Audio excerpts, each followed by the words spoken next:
Hi കൂട്ടുകാരെ, ഇന്നത്തെ എൻ്റെ ഉച്ചഭക്ഷണവും അതിൻ്റെ കൂടെ സ്പെഷ്യലായിട്ടുള്ള ഓംപ്ലേറ്റ് റെസിപ്പിയും കൂടി കാണാം.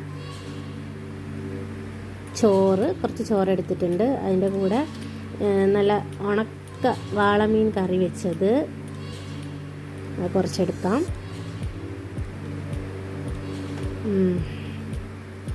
അത് കഴിഞ്ഞിട്ട് ഇത് നമ്മൾ കൊടംപുളി ഇട്ട് വെച്ച ചാളക്കറിയാണ് കേട്ടോ. കറിയല്ല, നല്ല വറ്റിച്ച് വെച്ചൊരു കറി. ഇതാണ് എൻ്റെ സ്പെഷ്യൽ ഓംപ്ലേറ്റ്. നിങ്ങൾ ഇതുപോലെയാണോ ഓംപ്ലേറ്റ് പൊരിക്കുന്നത് എന്ന് കമൻറ്റ് ചെയ്യണം കേട്ടോ. അതിൻ്റെ റെസിപ്പി കാണാം. 3 മുട്ടയാണ് ഞാൻ എടുത്തിട്ടുള്ളത്. 2 നാടൻ മുട്ടയും ഒരു സാധാ മുട്ടയും. ഇത് പൊട്ടിച്ചൊഴിച്ചതിന് ശേഷം അതിലോട്ട് കുറച്ച് പച്ചമുളക് ചേർക്കണം. 2 കളർ എടുത്ത് കേട്ടോ, പച്ചയും ചുവപ്പും, ഒരു കളർഫുള്ളാകാൻ വേണ്ടിയിട്ട്. മുളക് ചേർത്ത് അത് കഴിഞ്ഞിട്ട് ചെറുതായിട്ട് അരിഞ്ഞ തക്കാളി ചേർക്കണം കേട്ടോ. നല്ല ടേസ്റ്റാണ് തക്കാളിയൊക്കെ ചേർക്കുമ്പോൾ. അതിലോട്ട് കുറച്ച് ചെറുതായിട്ട് അരിഞ്ഞ സവാള, വലിയ ഉള്ളിയാണ്. എന്നിട്ട് അതിലോട്ട് ആവശ്യത്തിന് ഉപ്പ് ചേർക്കണം. ആവശ്യത്തിൽ കൂടല്ലേ, പിന്നെ അറിയാലോ. അത് നന്നായിട്ട് മിക്സ് ചെയ്തെടുക്കണം കേട്ടോ. നന്നായിട്ട് മിക്സ് ചെയ്യണം, എല്ലാം അതിലോട്ട് സെറ്റായി വരണം. അത് കഴിഞ്ഞ് അടുപ്പത്ത് ചട്ടി വെച്ചു.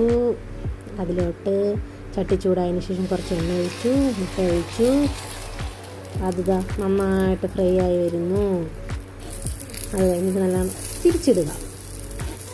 അത് ഞാൻ പറയണ്ടല്ലോ, തിരിച്ചിട്ട് വരും.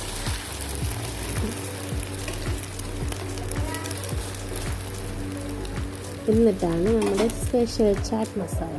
നമ്മുടെ ഒരു ദിവസം ഇത് നല്ല മണമൊക്കെ ഉള്ളൊരു പൊടിയാണ് കേട്ടോ. ചിക്കൻ്റെയും ഇതിൻ്റെയൊക്കെ കൂടെ കുറച്ച് എല്ലാത്തിൻ്റെ കൂടെ അവിച്ച മുട്ടയിലൂടെയൊക്കെ കഴിക്കാൻ നല്ല ടേസ്റ്റാണ്.